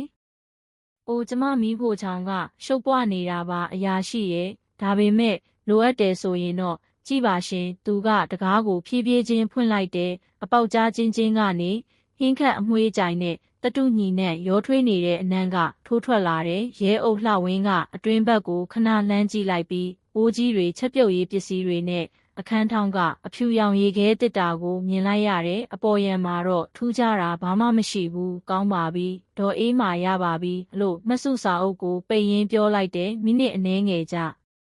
အားတော့သူတို့ကရင်ကျေးစွာနှုတ်ဆက်ထွက်ခွာသွားကြတယ်ဒါပေမဲ့မထွက်ခင်မှာရဲအုပ်လှဝင်းကတဏ္ဍကိုတဲ့စိုက်ကြည့်သွားခဲ့တယ်အဲ့ဒီအကြီးကခဏတာပဲမင်းဖုံးကွယ်ထားတာတခုခုရှိနေမှန်းငါသိတယ်လို့ပြောနေသလိုပဲရဲကားထွက်သွားတာနဲ့ဒေါ်အေးမာကတကားကိုအမြန်ပိတ်ပြီးတောနှစ်ထပ်ခတ်လိုက်တယ်သူ့မျက်နှာကတည်ငြိမ်နေပေမဲ့ပုံမှန်အားဖြင့်အေးချမ်းတဲ့မျက်လုံးတွေကအခုတော့ဆူရှပြီးအမှောင်ရိပ်တန်းနေတယ်တန်နာလို့ဖြင်းချင်းစွာခေါ်လိုက်တယ်မင်းခုနာကသူတို့ပြောတာတွေကြားလိုက်လားတန်နာတွေးမျိုးချလိုက်တယ်အများကြီးတော့မဟုတ်ပါဘူးဒေါ်ကောင်းတယ်လို့ဒေါ်အေးမာကတူမဖြစ်သူရဲ့ပခုံးကိုပုတ်ရင်းပြောလိုက်တယ်မင်းလူကြီးကိစ္စတွေမှာဝင်မပါနဲ့ဒါပေမဲ့အဲ့ဒီညမှာတော့တဏ္ဍာကရဲအုပ်လှဝင်းရဲ့အကြည့်ကိုမေ့မရနိုင်ခဲ့ဘူးအဲ့ဒီရဲကတန်ရှင်းနေတဲ့မိဖို့ကြောင့်နဲ့ရဲ့နောက်ွယ်မှာတခုခုရှိနေမှန်းသိနေသလိုပဲတကောင်ရန်နာနီးတော့ဒေါ်အေးမာကဧကန်းမှာထိုင်နေပြီးစိုင်မီးတွေကိုပုံမှန်ထက်စောပြီးပိတ်လိုက်တယ်သူ့ခန်းထဲကနေတဏ္ဍာကသူ့တော်ဖုန်းအဟောင်းတစ်လုံးကိုကင်ပြီးတိုးညင်းပေမဲ့တင်းမာတဲ့အတန်နဲ့စကားပြောနေတာကိုမြင်လိုက်ရတယ်။လောလောဆယ်မလာနဲ့ဦးရဲတွေပတ်နေပြီးပစ္စည်းကိုတင်ထားလိုက်ဦးဟုတ်တယ်ပုံမှန်နေရာမှာပဲငါသတင်းဆောင်နေမယ်။အတန်ထားကကွဲပြားနေတဲ့အေးဆက်ပြီးဖိအားတွေပြည့်နေတဲ့ဖုံးချပြီးနောက်ဒေါ်အေးမာကတဏ္ဍအခန်းဘက်ကိုကြည့်လိုက်တယ်တခဏတာသူတို့မျက်လုံးချင်းစုံသွားအားတယ်တဏ္ဍာကအမြန်ကောင်းကုန်ပြီးအိတ်ချင်အောင်ဆောင်လိုက်တယ်မကြခင်မှာခြေတံတွေနီးကပ်လာတာကိုသူကြားလိုက်ရတယ်ပြီးတော့သူ့အခန်းတကားကိုဖြည်းဖြည်းချင်းခောက်လိုက်တယ်တဏ္ဍာအသက်အောင်ထားပြီးမဖြေဘဲနေလိုက်တယ်ညဘက်အပြင်မထွက်နဲ့နော်သမီးအခုအပြင်လောကကအန္တရာယ်များတယ်ခြေတံတွေကဖြည်းဖြည်းချင်းဝေးကွာသွားတယ်အပြင်မှာမိုးကတဲထန်စွာရွာသွန်းနေပြီးအတန်အားလုံးကိုဖုံးလွှမ်းသွားတယ်ဒါပေမဲ့မိုးဆက်တွေကြားထဲကနေတဏ္ဍာကတခြားအတန်တစ်ခုကိုကြားလိုက်ရတယ်အင်းရှိမှာကားဆက်တန်ရက်သွားတယ်သူပတင်းပေါက်ကနေချောင်းကြည့်လိုက်တယ်တာလပတ်အုပ်ထားတဲ့ပြစ်ကတ်ကားတစ်စီးအရင်ညတွေကလိုပဲလူတယောက်ဆင်းလာပြီးဒေါ်အေးမလက်ထဲကိုတစုံတစ်ခုထည့်ပေးလိုက်တယ်။ဒါပေမဲ့ဒီညမှာဒေါ်အေးမာကဘာအိမ်မှမချဘူး။သူကစားအိတ်ကြီးတစ်ခုကိုလက်ခံပြီးနောက်အိမ်နောက်ကမြစ်ပတ်ကိုလက်ညှိုးထိုးပြလိုက်တယ်။အဲ့ဒီလူကခေါင်းညိတ်ပြီးအတန်တိတ်ထွက်ခွာသွားတယ်။တဏ္ဍာကအားလုံးကိုပြတင်းပေါက်ကနေရက်ခေါ်ဒါလှုပ်ထားလိုက်တယ်။နှလုံးကပြင်းထန်စွာခုန်နေတယ်။ဒီကိစ္စကမိဖို့ကြောင့်ရွက်ဝက်ချက်ထက်ပိုကြီးမားနေပြီးဒါကမှောင်ခိုကွန်ရက်တစ်ခုနဲ့ပတ်သက်နေပြီ။ဒေါ်အေးမာတကားပိတ်ပြီးအတွင်းကနေတောခတ်လိုက်တဲ့အခါတဏ္ဍာကကတင်စီနောက်ဆုတ်သွားတယ်။သူကရက်ခေါ်ဒ်လုပ်နေတုန်းဖြစ်တဲ့ဖုန်းမျက်နှာပြင်ကိုကြည့်ပြီးဖြည်းဖြည်းချင်းတီးတိုးပြောလိုက်တယ်။မိုးတန်ကြားမှာမကြားတကြားပဲငါသာဒီကနေမထွက်နိုင်ခဲ့ရင်တော့အ ਨੇ ဆုံးတော့တယောက်ကဘာတွေဖြစ်ခဲ့လဲဆိုတာသိသွားလိမ့်မယ်။အပြင်မှာတော့သိထန်တဲ့မိုးနဲ့လျှက်စီးတွေကြားမှာလှိုင်မြစ်ကဖြင်းချင်းစွာစီးဆင်းနေပြီးဆိုင်နောက်ဖေးကနေပုတ်အနံ့ကိုတဲဆောင်လာတဲ့တိတ်ကြမြုပ်နှံထားခဲ့တဲ့လျှို့ဝှက်ချက်တွေကိုတင်းစီးထားသလိုပဲနောက်တနေ့မနက်မှာတော့မော်ဘီမြို့ရဲ့ကောင်းကင်ကမီးခိုးရောင်တန်းနေတဲ့ဒေါ်အေးမာရဲ့စီပြန်ဟင်းဆိုင်ကပုံမှန်လိုမစီကားတော့ဘူးလှိုင်မြစ်မှာလူခန္ဓာကိုယ်အစိတ်ပိုင်းတွေပါတဲ့အိတ်တလုံးတွေ့ရှိမှုသတင်းကဒေတာရင်းရေဒီယိုမှာပြန့်နှံ့သွားပြီးနောက်လူတွေကအဲ့ဒီနေရာကိုရှောင်ဖယ်လာကြတယ်။ဓာတ်ရိုက်သက်သေမရှိပေမဲ့ဒေါ်အေးမနာမည်ကဒေတာခံတွေရဲ့တီတိုးပြောဆိုမှုတွေထဲမှာပါဝင်လာခဲ့တယ်။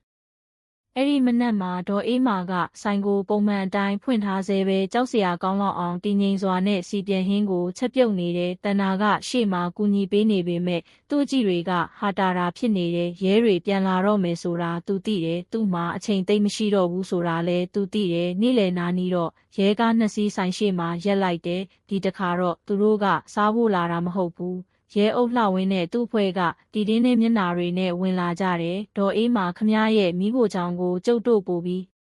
အသေးစိတ်စစ်ဆေးဖို့လိုအပ်ပါတယ်ဒေသခံတွေစီကသတင်းအစ်တွေရထားလို့ပါလို့ပြတ်သားစွာပြောလိုက်တယ်ဒေါ်အေးမာကပတ်လည်ကိုကြည့်လိုက်တယ်တခဏတာသူ့အကြည့်ကတဏ္ဍာနဲ့စုံသွားတယ်သူ့မျက်လုံးထဲမှာဒေါသမဟုတ်ဘူးလက်လွတ်အရှုံးပေးလိုက်တဲ့အရေးအယောင်တစ်ခုရှိနေတယ်သူဖြည်းဖြည်းချင်းခေါင်းညှိလိုက်တယ်စစ်ပါအရာရှိရဲ့ကျမမီးဖို့ချောင်းကဘသူ့အတွက်မဆိုဖွင့်ထားပါတယ်သူကရှေ့ကနေလျှောက်သွားပြီးတုံရင်နေတဲ့လက်နဲ့မီးဖို့ချောင်းတကားကိုဖွင့်ပေးလိုက်တယ်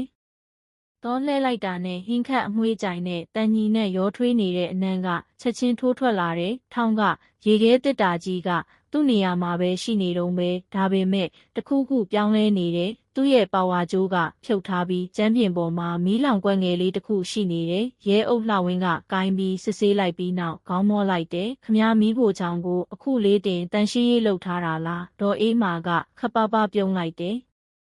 ကျမကရှင်းလင်းခြင်းလို့ပါညစ်ပတ်တယ်အထင်ခံရမှာဆိုလို့ရေခဲတစ်တာကဘာလို့ပိတ်ထားတာလဲပြတ်သွားလို့ပါအရာရှိရဲ့မင်းညကမိုးကြိုးပစ်သွားတယ်တန်နာကတကားဝမှာရက်နေပြီးသူ့တကူလုံးတောင့်တင်းနေတယ်သူစကားပြောချင်ပေမဲ့ပါဇက်ကဖွင့်မရဘူးရဲအုပ်လှဝင်းကသူ့ဘက်ကိုခဏလမ်းကြည့်ပြီးနောက်ဒေါ်အေးမဘက်ပြန်လှည့်သွားတယ်ကောင်းပါပြီကျုပ်တို့ဒီကနေနမူနာတချို့ယူသွားပြီးစစ်ဆေးပါမယ်ဒေါ်အေးမာကခေါင်းညိတ်ယုံသာနှိပ်ပြလိုက်တယ်ဒါပေမဲ့တန်နာကအဝတ်စားနောက်ွယ်ကသူ့လက်တွေတုံရင်နေတာကိုမြင်လိုက်ရတယ်ရဲတွေကဓာတ်ပုံတချို့ရိုက်ပြီးနောက်စကားများများမပြောဘဲထွက်ခွာသွားကြတယ်သူတို့ကထွက်သွားတာနဲ့ဒေါ်အေးမာကတကားကိုပြင်းပြင်းထန်ထန်ပိတ်ပြီးတောနှစ်ထပ်ခတ်လိုက်တဲ့အခန်းကတိတ်ဆိတ်သွားတယ်တန်နာကရေခဲတစ်တာရှိမှငိမ်သက်စွာရက်နေတဲ့သူ့တော်ကိုကြည့်လိုက်တယ်ဒေါ်ဘာတွေလှုပ်လိုက်တာလဲသူ့အတန်ကတိုးညင်းနေတယ်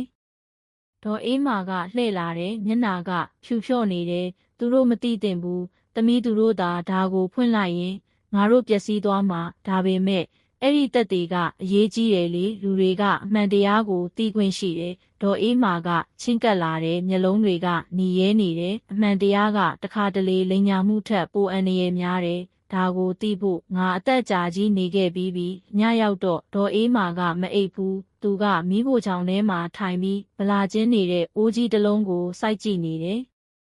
တန်နာကစင်ကြံကနေတိတ်တဆိတ်စောင့်ကြည့်နေတယ်ဒေါ်အေးမလက်ထဲမှာဓာတ်စီပလင်းတစ်လုံးနဲ့မီးချစ်တစ်လုံးကင်ထားတယ်ဒေါ်ဘာလို့မလို့လဲတန်နာကအပြေးလွှားချင်းကပ်သွားတယ်ဒါပေမဲ့ဒေါ်အေးမာကသူ့ကိုဟာတာအကြည့်နဲ့ကြည့်လိုက်တယ်ဒီပြစ်ကတိတ်ကြီးမလွန်းနဲ့သမီးမီးပဲဒါကိုတန့်စင်ပေးနိုင်မှာမလုပ်ပါနဲ့ဒေါ်မလုပ်ပါနဲ့ဒါပေမဲ့မီးချစ်တန်ကအရင်ထွက်ပေါ်လာခဲ့တယ်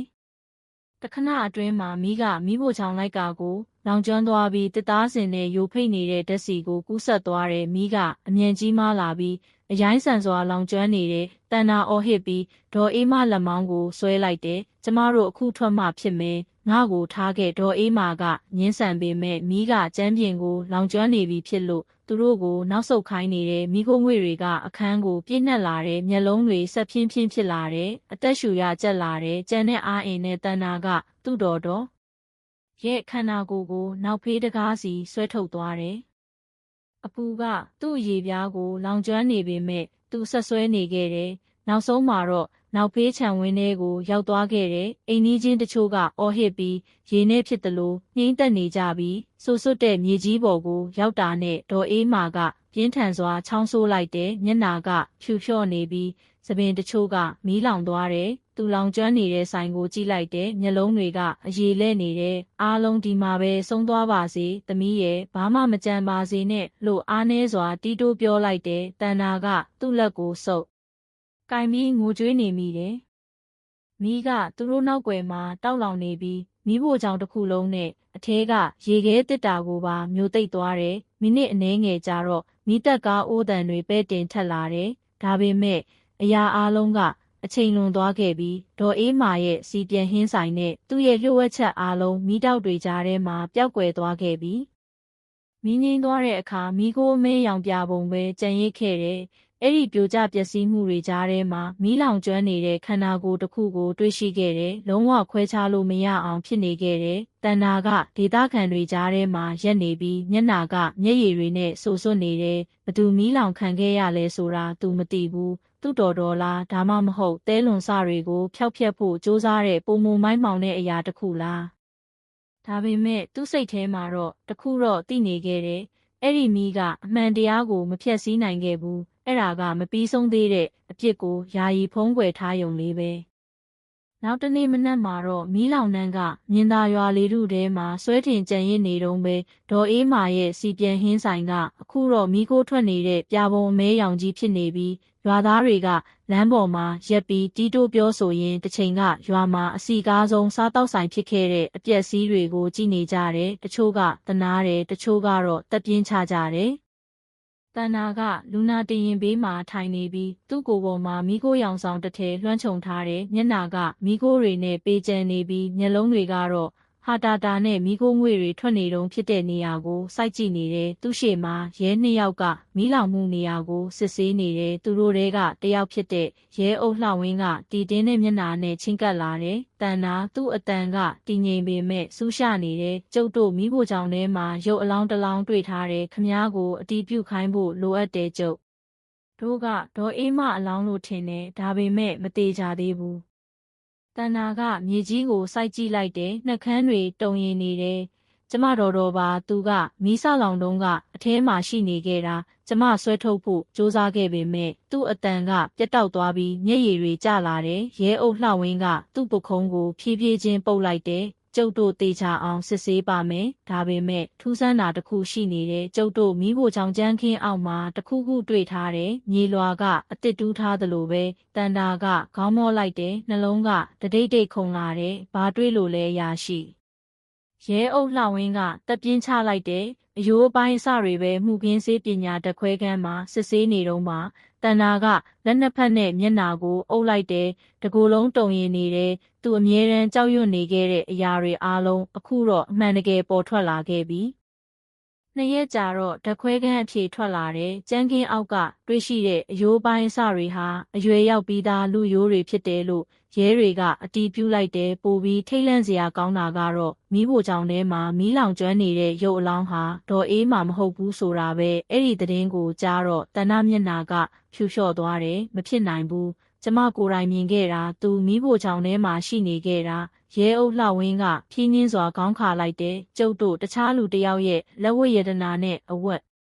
အစားအပိုင်းအစတွေတွေ့ထားတယ်တစုံတစ်ယောက်ကဒါကိုမတော်တဆမှုတစ်ခုလိုဖြစ်အောင်အားလုံးကိုပြင်ဆင်ထားခဲ့ပုံရတယ်အဲ့ဒီစကလုံးတွေကတန်နာကိုဓားနဲ့ထိုးသလိုပဲတစုံတစ်ယောက်ကမီးလောင်မှုကိုထောင်ချောက်ဆင်ခဲ့တာဒေါ်အေးမကိုတတ်ဖို့မဟုတ်ပဲသူတေဆုံးသွားတဲ့အောင်ဖန်တီးပြီးတက်တေအားလုံးကိုဖျောက်ဖျက်ဖို့ပဲညရောက်တော့တန်နာကတဝက်တစ်ပြက်မီးလောင်ထားတဲ့အိမ်ကိုပြန်သွားခဲ့တယ်ရဲတွေနဲ့မီးသက်သမားတွေနဲ့အတူပေါ့မီးလောင်ကျွမ်းနေတဲ့မီးဖိုချောင်ပျက်စီးတွေထဲကနေအရေပျော်နေတဲ့ရေခဲတစ်တာအကျွင်းကြံကိုသူမြင်လိုက်ရတယ်တေဆုံးသွားတဲ့မိစ္ဆာတကောင်ရဲ့ပါဇက်လိုကောက်ကွေးနေတဲ့တန်ချောင်းတွေပြာတွေကြားထဲမှာတလက်လက်တောက်နေတဲ့တစုံတစ်ခုကိုသူမြင်လိုက်ရတယ်စပယ်ပန်းပုံစံဆွဲသီးလေးတစ်ခုသူကောက်ယူလိုက်တယ်ဒါကဒေါ်အေးမှာနေတိုင်းဝတ်ဆင်နေကြဆွဲသီးပဲသူ့နှလုံးတုန်ရင်သွားတယ်ဒီဆွဲသီးသာဒီမှာကြံခဲ့တယ်ဆိုရင်ဒေါ်အေးမာကအဲ့ဒီမီးဖိုချောင်ထဲမှာမသေးခဲ့ဘူးဆိုတဲ့သဘောပဲရက်အနှဲငယ်ကြာတော့တဏ္ဍကိုစခန်းကိုခေါ်ပြီးစစ်ဆေးမေးမြန်းခဲ့တယ်သူကအတန်ဖန်းထားတာတွေအိတ်တက်ပုံတွေနဲ့သူ့တော်စီကနောက်ဆုံး message ကိုပေးအပ်ခဲ့တယ်တိတ်တဆိတ်သိမ်းဆည်းထားခဲ့တဲ့တက်တေအားလုံးအခုတော့ထွက်ပေါ်လာခဲ့ပြီးရဲတွေကကိုတက်နိုင်ဥဆောင်တယ်လို့တန်နေရရှိတဲ့မောင်ကိုအသားကွန်ရက်ကိုစတင်စုံစမ်းခဲ့တယ်ဒါပေမဲ့စုံစမ်းစစ်ဆေးမှုကမလွယ်ကူခဲ့ဘူးအဲ့ဒီလူကခြေရလက်ရမကြမ်းပျောက်ကွယ်သွားပြီးဒေါ်အေးမှာဘဲကိုသွားလဲဆိုတာဘယ်သူမှမသိဘူးတညမှာတော့ယာယီငားနေတဲ့အိမ်ကိုပြန်ရောက်ပြီးနောက်တန်နာကဖုန်းဖွင့်လိုက်တယ်မသိတဲ့နံပါတ်ကနေ message အသစ်တစ်ခုရောက်နေတယ်သမီးငါကိုမရှာနဲ့အားလုံးအဆင်ပြေသွားမှာပါတခါတလေမီးဆိုတာဖြက်စီးဖို့မဟုတ်ဘူးကဲတင်ဖို့အတွက်ပဲသူကအဲ့ဒီ message ကိုထက်ခါဖတ်နေမိတယ် message အဆုံးကဆိုတဲ့စာလုံးကမှားစရာမရှိဘူးဒေါ်အေးမှာအသက်ရှင်နေတော့မဲသူပတင်းပေါက်အပြင်ကိုကြည့်လိုက်တယ်အပြင်မှာမိုးကဖြည်းဖြည်းချင်းရွာနေပြီးလှုပ်ဝက်ချက်တွေဖုံးကွယ်ထားခဲ့တဲ့အမှောင်ညတွေကိုပြန်သတိရစေတယ်အခုတော့အဲ့ဒီလှုပ်ဝက်ချက်ကဆိုင်နဲ့အတူမီးလောင်သွားခဲ့ပြီဒါပေမဲ့ပျောက်ကွယ်သွားတာမဟုတ်ဘူး နေရာပြောင်းသွားယုံလေးပဲအပြင်မှာလှည့်လည်သွားလာနေတဲ့တစုံတစ်ယောက်နောက်ကိုလိုက်ပါသွားတယ်။အဝေးမှာလှိုင်မြစ်ဘက်ကိုသွားတဲ့လမ်းကွေမှာတန်နာကအနက်ရောင်ပေါ်ဝါခြုံထားတဲ့အမျိုးသမီးတစ်ယောက်ရဲ့ပုံရိပ်ကိုလှမ်းမြင်လိုက်ရတယ်။ထီအောက်မှာရက်နေပြီးသူ့ကိုခဏစိုက်ကြည့်နေပြီးနောက်မိုးမြူတွေကြားထဲမှာပျောက်ကွယ်သွားတယ်။တန်နာအသက်အောင်လိုက်တယ်။သူအဲ့ဒီအရေးကိုသိတယ်။သူ့တော်မသိဘူး။ဒီသွေးစွန်းနေတဲ့စီပြန်ဟင်းဇလန်းကမပြီးဆုံးသေးဘူး။မီးလောင်မှုဖြစ်ပြီးတပတ်အကြာမှာတဏ္ဍဘဝကအဆုံးမရှိတဲ့အိမ်မက်ဆိုးတွေစတိုက်ဖြစ်လာတယ်။သူကရဲတွေရဲ့အကာအကွယ်အောက်မှာလှိုင်းသာယာလမ်းမဘေးကအိမ်ငါးလေးတစ်လုံးမှာနေထိုင်နေတယ်။ဒါပေမဲ့ညတိုင်းသူကအတူတူအတန်တွေပဲကြားနေရတယ်။မြုပ်ဆုံထောင်းတန်ဓာချင်းထိခတ်တန်နဲ့အိမ်မက်ထဲအထိထိုးပေါက်ဝင်ရောက်လာတဲ့မီးလောင်ကျွမ်းနေတဲ့ဟင်းခတ်အမွှေးကြိုင်နှံတွေအဲ့ဒီနေ့လယ်မှာရဲအုပ်လှဝင်းကသတင်းအသစ်ယူလာခဲ့တယ်။တန်နာကျုပ်တို့ရန်ကုန်မြို့တီရိမင်္ဂလာဈေးမှာတန်တရားဖြစ်เสียလှုပ်ရှားမှုတစ်ခုတွေ့ထားတယ်။ညဘက်ဖွင့်တဲ့အသားဆိုင်အသစ်တစ်ခုရှိတယ်။ပစ္စည်းပေးသွင်းသူနာမည်ကကိုတက်နိုင်တဲ့တန်နာသွေးတွေရက်တန့်သွားသလိုပဲ။ဒါဆိုသူအသက်ရှင်နေတုန်းပေါ့။လှဝင်းကခေါင်းညိတ်တယ်ပြီးတော့ဒေါ်အေးမှလည်းသူနဲ့အတူရှိနေဖို့အလားလာများတယ်။ညရောက်တော့တန်နာကစုံစမ်းစစ်ဆေးမှုမှာလိုက်ပါဖို့အတင်းတောင်းဆိုခဲ့တယ်။သူဒီထက်ပိုပြီးငြိမ်မနေနိုင်တော့ဘူး။ဂျာကင်နဲ့မတ်စတက်ပြီးတာမန်ရက်ဝင်းနဲ့ရဲအရာရှိ2ယောက်နဲ့အတူဝယ်သူအဖြစ်ဟန်ဆောင်ခဲ့တယ်။တီရိမင်္ဂလာညဈေးကငါးညီနှန်းနဲ့အသားစိမ့်နှန်းတွေနဲ့ပြည့်နေနေပြီးစီကားနေတဲ့အနောက်ဘက်ဆုံးထောင်မှာမီးရောင်မိန်ဖြော့ထွန်းထားတဲ့ဆိုင်အိုတွေကြားထဲမှာသူကညစီပြန်ဟင်းရှေးဟောင်းမြမလက်ရာလို့ရေးထားတဲ့တစ်သားဆိုင်ဘုတ်ကိုမြင်လိုက်ရတယ်။သူ့လက်တွေတုံရင်လာတဲ့အဲ့ဒီစာလုံးတွေကသူ့တော်ဆိုင်ကဆိုင်းဘုံနဲ့တပုံစံလေးပဲသူတို့ချင်းကပ်သွားကြတယ်။တစ်သားစပွဲနောက်ွယ်မှာအနက်ရောင်သားရေကြကင်ဝတ်ထားတဲ့လူတစ်ယောက်ကအသားချိန်နေတဲ့မျက်နာကပိန်လီပြီးမျက်လုံးတွေကဆူးရှာတဲ့ကိုသက်နိုင်မဲဒါပေမဲ့တဏ္ဍကိုလက်ထဲကအိတ်လွတ်ကျက်မတက်ဖြစ်သွားစေတာကစပွဲနောက်ကပုံရိပ်ပဲဒေါ်အေးမှာအဲ့ဒီအတော်ကပိုပြီးပိန်သွားပုံရတယ်မျက်နာကိုမတ်နဲ့တဝက်တစ်ပြက်ဖုံးထားတယ်ဒါပေမဲ့အဲ့ဒီမျက်လုံးတွေတစ်ချိန်ကချစ်ခင်ကျင်နာမှုတွေပြည့်နှက်နေခဲ့တဲ့မျက်လုံးတွေကအတူတူပဲအခုတော့အေးဆက်ပြီးဟာတာဖြစ်နေတယ်ဆိုတာကလွဲလို့ပေါ့တန်နာကတတိလဲတစ်ခုနောက်မှာပုံနေလိုက်တယ်အဲ့ဒီကနေသူတို့2ယောက်ရဲ့တီတိုစကားပြောတန်ကိုကြားနေရတယ်တက်နိုင်မော်ဘီကစတော့ကုန်ပြီးဆက်လုပ်ချင်ရင်ပစ္စည်းအစ်စ်လိုပြီးစိတ်အေးထားပါဒေါ်ဒီညလှိုင်သာယာကနေပစ္စည်းရောက်မယ်စိတ်ချဘယ်သူမှမသိဘူးသူတို့ရဲ့အတန်တွေကတန်နာကိုအော်ဟစ်ချင်စိတ်ပေါက်သွားစေတယ်။အရင်ဆိုင်မှာမီးလောင်သွားခဲ့တာတွေအားလုံးကအာယုံလွဲမှုတစ်ခုသက်သက်ပဲသူတို့ကတားမြစ်ထားတဲ့စီးပွားရေးကိုတခြားနေရာမှာဆက်လုပ်နေတော့ပဲ။ရုတ်တရက်ဒေါ်အေးမာကအသားချိန်နာကိုရက်လိုက်တယ်။သူ့အကြည့်ကတန်နာပုံးနေတဲ့အရေးဘက်ကိုရောက်လာတယ်။သူ့ရဲ့ပင်ကိုအတိစိတ်ကတိနေတယ်လို့ပဲသမီးမင်းအဲ့ဒီမှာရှိနေတယ်သူ့အတန်ကတိုးညင်းပေမဲ့ရှင်းလင်းနေတယ်တနာတောင့်ခဲသွားတယ်သူ့ဘေးကရဲရာရှိကနောက်ဆုတ်ဖို့အချက်ပြတယ်ဒါပေမဲ့သူတို့မလှုပ်ရှားခင်မှာပဲကိုတက်နိုင်ကတန်တရားနဲ့လှည့်ကြည့်လိုက်တယ်ဘသူလဲဟာလို့ပြောရင်းလှိဖြတ်သားကိုဆွဲယူလိုက်တယ်ချက်ချင်းပဲဈေးရဲ့အငွေတက်ကပြောင်းလဲသွားတယ်ဈေးဝယ်သူတွေစပြီးဝေးကွာသွားကြတယ်ဈေးတယ်တချို့ကဆိုင်ပိတ်ကြတယ်ရဲအုပ်လှဝင်းကလူအုပ်ကြားကနေထွက်လာပြီးရဲတစိတ်ကိုပြလိုက်တယ်ဘသူမှမလှုပ်နဲ့ကိုတက်နိုင်ကထွက်ပြေးဖို့ကြိုးစားပေမဲ့တခြားရဲအရာရှိ2ယောက်ကချက်ချင်းပိတ်ဆို့လိုက်တယ်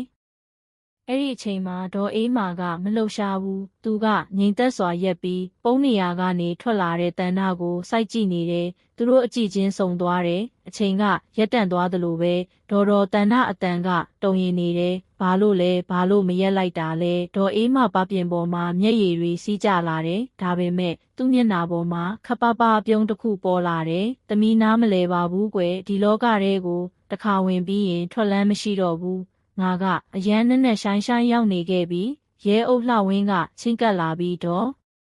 အေးမလက်ကိုလက်ထိတ်ခတ်လိုက်တယ်ဒါပေမဲ့အဲ့ဒီအမျိုးသမီးကမယုံကန်ဘူးသူကတန်နာကိုနောက်တစ်ကြိမ်စိုက်ကြည့်ပြီးတီးတိုးပြောလိုက်တယ်တောင်းပန်ပါတယ်ဒါပေမဲ့အပြစ်တောင်မှစက္ကန့်သူလိုအပ်တယ်ပြီးနောက်သူခေါင်းငုံပြီးတက်နိုင်တဲ့အတူရဲကားစီလျှောက်သွားခဲ့တယ်တန်နာကတောင့်ကြီးရဲ့ရင်အတန်တိတ်ငိုကြွေးနေမိတယ်ဈေးမီအောင်မှိတ်တုပ်အောင်မှာသူကအသားချိန်ခဲ့တဲ့တစ်သားစပွဲပေါ်ကအနီရောင်အစွန်းအထင်းကျွင်းကြံကိုမြင်လိုက်ရတယ်အနံ့ကအတူတူပဲဟင်းခတ်အမွှေးကြိုင်နဲ့ တတုနဲ့ရောထွေးနေတဲ့ရဲထရက်ကားကသူတို့နှစ်ယောက်ကိုခေါ်ဆောင်သွားတဲ့အခါတဏတစ်ခုတော့တီးလိုက်တဲ့အရင်ဆိုင်မီးလောင်မှုကအဆုံးသတ်မဟုတ်ခဲ့ဘူးဒါဟာဘယ်တော့မှမတေဆုံးတဲ့စီပြန်ဟင်းချက်နေရဲ့အခန်းကဏ္ဍအသစ်တစ်ခုသာဖြစ်တယ်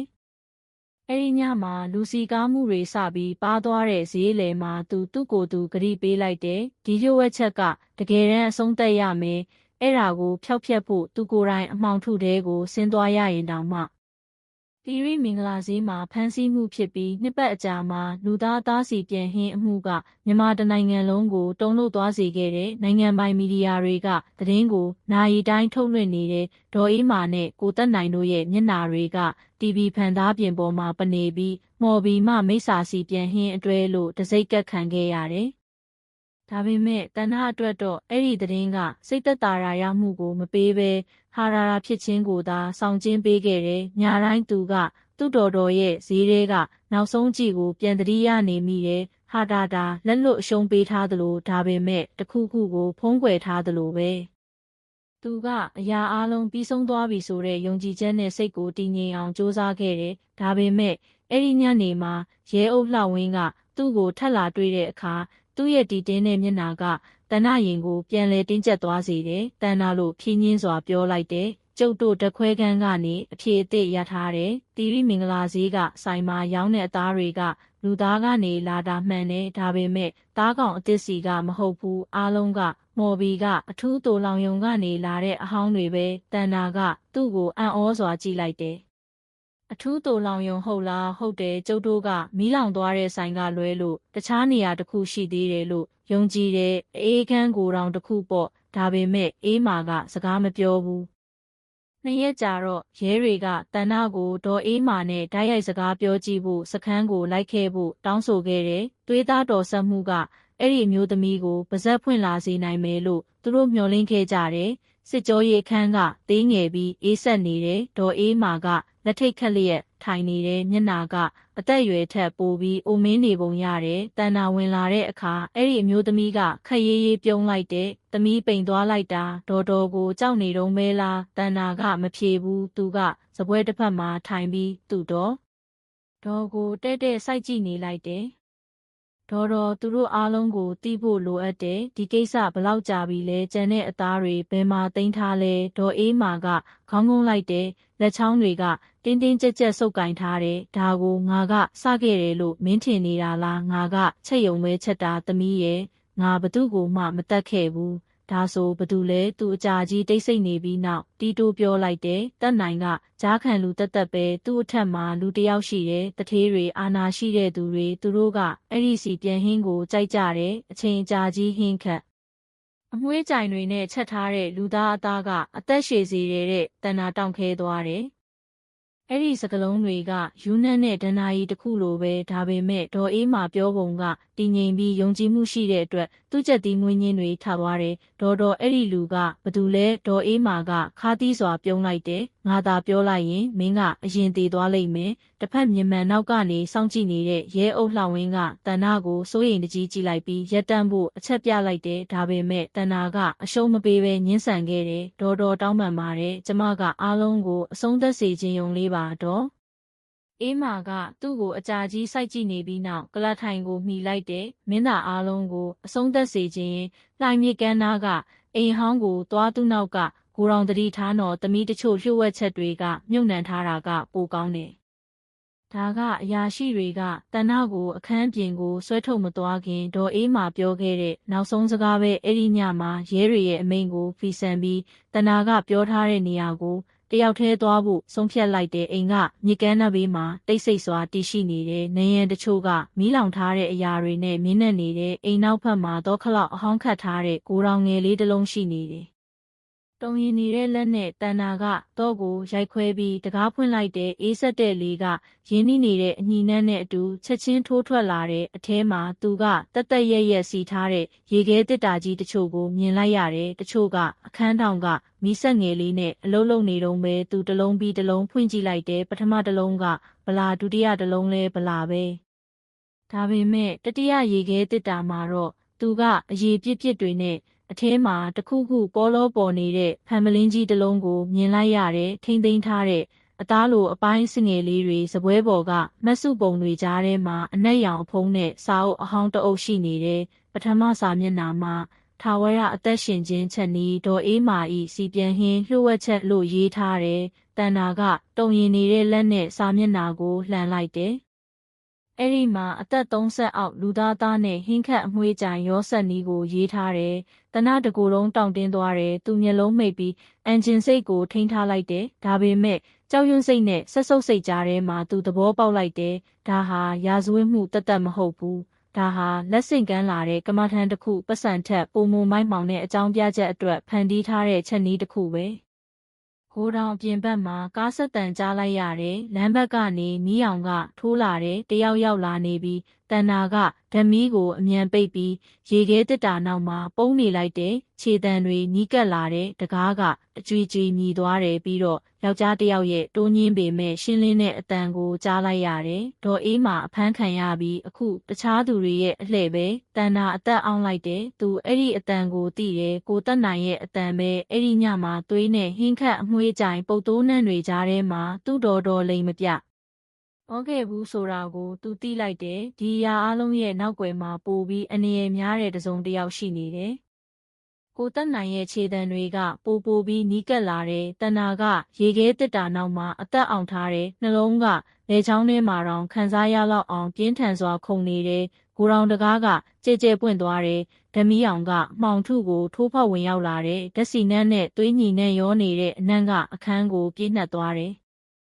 ဒေါ်အေးမှာပါဇက်ဖွင့်သွားပြီးအတန်ကနှိမ့်ကြပြီးအေးဆက်နေတယ်အခုတဲလွန်စအားလုံးကိုဖျောက်ဖျက်ယုံပဲတက်နိုင်ကဖြင်းညင်းစွာရှောက်လာတယ်သူ့ခြေတလန်းစီတိုင်းကဆိုစွတ်တဲ့ဘီလက်မြေချမ်းပြင်ပေါ်မှာပဲ့တင်ထက်နေတဲ့လက်ထဲမှာဓာတ်စီထည့်ထားတဲ့ပုံတပုံးကိုကင်ထားတယ်တန်နာကနှုတ်ခမ်းကိုက်ပြီးကြောက်စိတ်ကိုထိန်းထားမိတယ်အဲ့ဒီလူကသူ့ကိုသာဒီမှာရှာတွေ့သွားရင်အရာအလုံးအဆုံးသတ်သွားမှာပဲ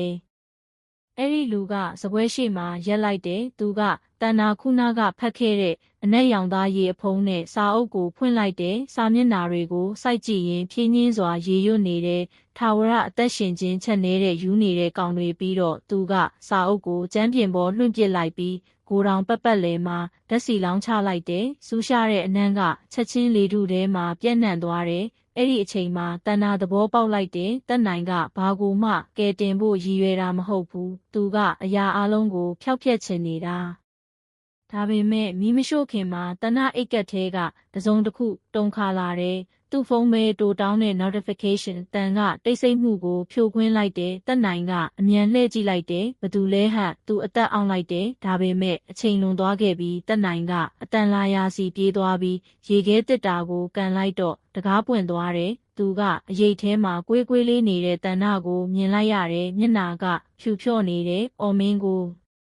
အေးဆက်တဲ့ပြုံးတစ်ခုသူ့မျက်နှာပေါ်မှာပေါ်လာတယ်။ဒေါ်အေးမာရဲ့အချစ်တော်လေးသူကတန်နာကိုကြမ်းတမ်းစွာဆွဲထုတ်ပြီးကျမ်းပြင်ပေါ်လွှဲချလိုက်တယ်။မင်းကလူကြီးကိစ္စတွေမှာဝင်ကစားလို့ရမယ်ထင်နေတာလားဒီချက်နဲ့အတွက်လူဘလောက်တောင်တေခဲ့ပြီးပြီလဲမင်းတီလားတန်နာကထားဖို့ကြိုးစားတယ်မျက်လုံးတွေကအဲ့ဒီလူရဲ့မျက်နှာကိုတဲ့စိုက်ကြည့်နေတယ်။မင်းကသူတို့အားလုံးကိုတတ်ခဲ့တာတတ်နိုင်မင်းနဲ့ငါတော်အတူတူပဲ။တက်နိုင်ကခတ်တိုရေလိုက်တယ်မတူဘူးခလေးမငါကအလုသမားတက်ပဲငါမချက်ဘူးငါကပတ်စံများပေးတဲ့သူတွေအတွက်ပစ္စည်းပို့ပေးုံပဲအဲ့ဒီစီပြန်ဟင်းကိုဘသူတွေစားလဲမင်းတီလားတထေးတွေအာနာရှိတဲ့သူတွေငါကသူကမျက်နာကိုနီးကပ်လာပြီးအတန်ကတိုးလေးဖြစ်သွားတယ်မင်းသာပြောပြရင်မင်းကတေယုံတင်မကဘူးတိခဲ့ဘူးတဲ့သူတွေလိုပဲဖျောက်ဖျက်ခံရလိမ့်မယ်